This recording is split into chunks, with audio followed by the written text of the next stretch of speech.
Hello दोस्तों, नमस्कार। स्वागत है आप सभी का हमारे चैनल पैसे की बात में। दोस्तों, इस वीडियो में हम लोग union bank, Andhra bank and corporation bank के मर्जर के बारे में बात करेंगे दोस्तों। लेकिन इस वीडियो में हम लोग केवल corporation bank and union bank के मर्जर के बारे में बात करेंगे। हम लोग यहाँ पे Andhra bank and union bank के मर्जर के बारे में बात नहीं करेंगे, बिकॉज अभी Andhra bank and union bank का अभी IT इंटीग्रेशन पूरी तरीके से कंप्लीट नहीं हुआ है। वहीं यदि हम बात करें corporation bank and union bank के मर्जर के बारे में, तो इनका IT इंटीग्रेशन भी कंप्लीट हो चुका है और ब्रांच इंटीग्रेशन भी कंप्लीट हो चुका है और इनके इंटीग्रेशन में लगभग 8 महीने का समय लगा है। तो हो सकता है अभी Andhra bank and union bank के भी मर्जर में, इनके IT इंटीग्रेशन में 8 महीने का समय लगे। तो जब भी इनका कंप्लीट होता है तो मैं इसके लिए अलग से वीडियो बना दूंगा, इसका अपग्रेडेड वीडियो बना दूंगा। तो हो सकता है आपको इसके डिस्क्रिप्शन में, इसी वीडियो के डिस्क्रिप्शन में या फिर पिन कमेंट में आपको वीडियो का लिंक मिल जाए। तो यदि आप बाद में देख रहे हैं तो आप आंध्रा बैंक के लिए अलग से आप वीडियो देख लीजिएगा। लेकिन यहाँ पे हम लोग पूरा बात करने वाले हैं यहाँ पे कॉर्पोरेशन बैंक के बारे में। तो सबसे पहले यदि हम बात करें इसके डिजिटल सर्विसेज के बारे में, जैसे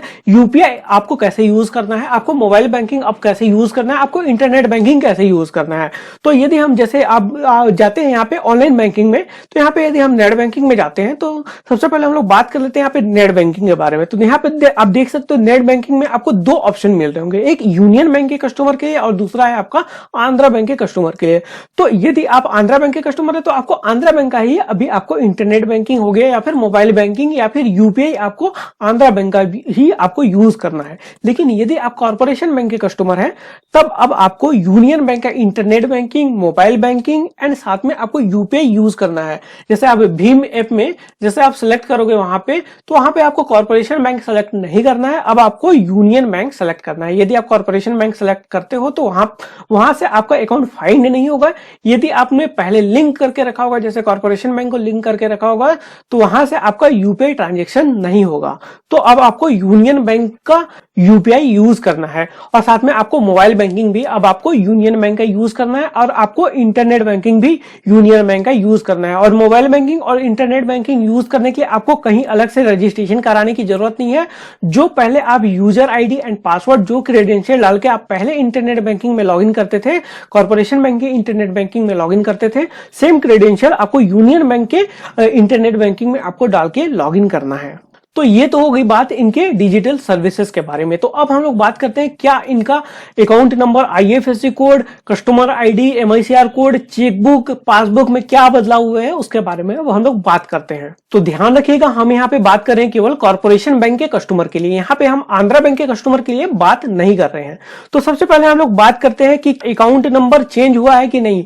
तो आपका अकाउंट नंबर यहाँ पे चेंज नहीं हुआ है। और वहीं यदि हम बात करें IFSC कोड के बारे में, तो आपका IFSC कोड बदल चुका है क्योंकि आपका ब्रांच इंटीग्रेट हो चुका है यूनियन बैंक के साथ में। तो अब आपको यूनियन बैंक का आपको नया IFSC कोड मिलेगा। लेकिन अब हम लोग बात करते हैं क्या ओल्ड IFSC कोड काम करेगा, क्योंकि कई लोगों ने स्कॉलरशिप के लिए देके रखा होगा या फिर कहीं अदर जगह अपना अकाउंट नंबर या और ओल्ड IFSC कोड वहां पे दिया होगा। तो देखो, आपका जो ओल्ड IFSC कोड है अभी 31 मार्च 2021 तक आपका काम करते रहेगा। और ये हो सकता है कि इसका डेट बढ़ जाए, क्योंकि यदि मैंने जब पंजाब नेशनल बैंक वाले केस में जब बात किया था, जैसे ओरिएंटल बैंक और यूनाइटेड बैंक के कस्टमर के लिए, तो उनसे जब मेरे कहने का मतलब है कि मैंने जब oriental bank and United bank के एम्प्लॉय से बात किया था कि क्या उनका ओल्ड IFSC कोड वर्क करेगा, तो उन्होंने कोई प्रॉपर डेट नहीं बताया। तो उन्होंने कहा था कि 1 साल तक अभी तक काम करते रहेगा। लेकिन यहाँ पे जब मैंने कॉर्पोरेशन बैंक के एम्प्लॉय से बात किया तो वहां पे उन्होंने कहा कि अभी आपका ओल्ड IFSC कोड 31 मार्च 2021 तक काम करेगा, उससे पहले आपको अपडेट करना पड़ेगा। तो यदि आपने कहीं भी अपना अकाउंट नंबर वगैरह दे रखा होगा तो वहां पे आप अपना IFSC कोड अपडेट करा लीजिएगा, क्योंकि आपको अकाउंट नंबर अपडेट कराने की जरूरत नहीं है, क्योंकि आपका अकाउंट नंबर वो सेम रहेगा, आपका चेंज नहीं किया गया है। और वहीं यदि हम बात करें आपका CIF number and customer ID के बारे में, तो आपका कस्टमर ID या फिर CIF नंबर सेम उसी को बोलते हैं। CIF नंबर मतलब CIF का मतलब होता है कस्टमर आइडेंटिफिकेशन नंबर, और उसी को हम लोग बोलते हैं कस्टमर ID। तो आपका कस्टमर ID भी यहाँ पे चेंज नहीं हुआ है। और वहीं यदि हम बात करें MICR कोड का, तो देखो MICR कोड का यूज होता है चेक लेन देन में, तो आपका MICR कोड भी चेंज हो चुका है। और यदि हम बात करें IFSC कोड की, तो IFSC कोड आपका यूज होता है डिजिटल ट्रांजैक्शन में और MICR कोड होता है चेक ट्रांजैक्शन में। और वही यदि हम बात करें कि यदि आप कॉर्पोरेशन बैंक के कस्टमर हैं तो क्या आपका debit card and credit card change होगा या फिर नहीं, तो आपका debit card and credit card में कोई भी चेंजेस नहीं किया जाएगा। लेकिन यदि आपका डेबिट कार्ड या फिर क्रेडिट कार्ड एक्सपायर होगा तब आपको यूनियन बैंक का आपको नया डेबिट कार्ड आपको मिल जाएगा। और यदि आप चाहें तो आप अपना नया डेबिट कार्ड या फिर क्रेडिट कार्ड बदलवा भी सकते हैं, लेकिन हो सकता है कि उसके लिए आपको अलग से चार्जेस देना पड़े। तो इसीलिए आप एक्सपायर होने का वेट करिए, एक्सपायर होने के बाद में आपको free of cost union bank का आपको डेबिट कार्ड मिल जाएगा। और वहीं यदि हम बात करें पासबुक की, तो क्या आपको पासबुक अपडेट कराना है या फिर नहीं, तो देखो अब आप यदि कॉर्पोरेशन बैंक के कस्टमर है तो अब आपको यूनियन बैंक का पासबुक लेना पड़ेगा। क्योंकि मान लो यदि आपको पासबुक प्रिंट कराना हो तो वो जमाना चले गया कि बैंक एम्प्लॉय जाके आपका पासबुक प्रिंट करते हैं। अब आपको मशीन में प्रिंट करना पड़ेगा आपको अब आपको पासबुक। तो यदि आप कॉर्पोरेशन बैंक का वहां पे पासबुक डालोगे तो वो रीड नहीं कर पाएगा, क्योंकि हो सकता है कि कॉर्पोरेशन बैंक और यूनियन बैंक के पासबुक के साइड में डिफरेंसेस हो और साथ में क्यूआर कोड वहां पे रीड करना होता है।